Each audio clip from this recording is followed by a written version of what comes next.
Hello again from the lockdown bunker.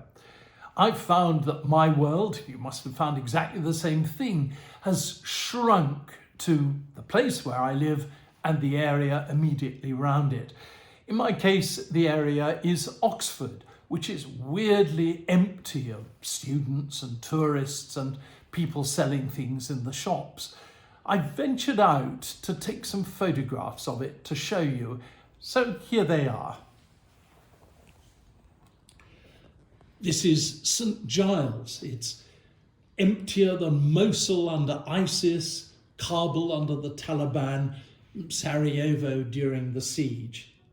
But at least we can look at Oxford as it's rarely been seen throughout its history, pretty much empty of people. This is St John's, supposedly Oxford's richest college. In 1603, King James I visited and was greeted on this precise spot by 3 students dressed in white.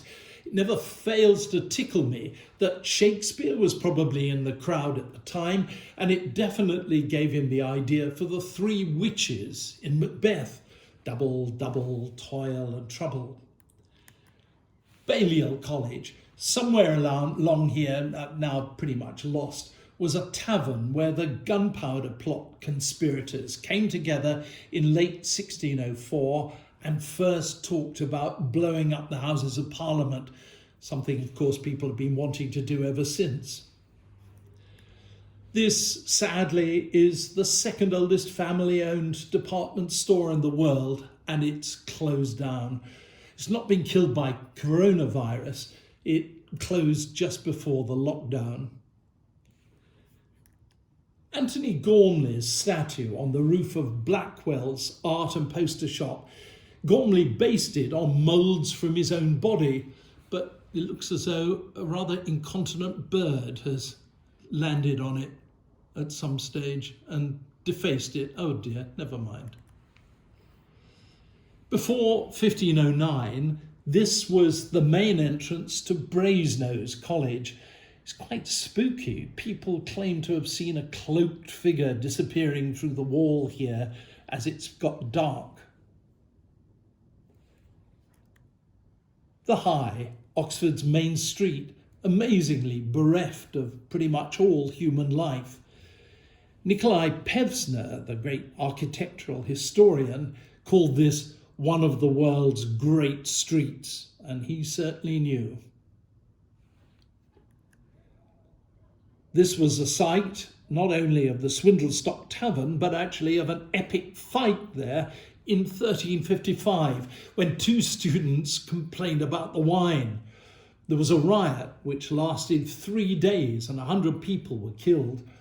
Town and gown tensions along those lines meant that lots of students abandoned Oxford for Cambridge. And on the other side of Carfax, the main Oxford crossroads, is St Maartens Tower.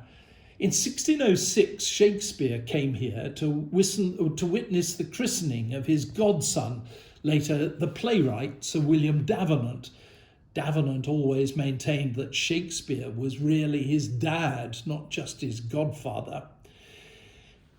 And this boring-looking building a few yards away is the back of the Crown Tavern, run by Sir William Davenant's father, the cuckolded John Davenant, and his wife Jane, Shakespeare's girlfriend.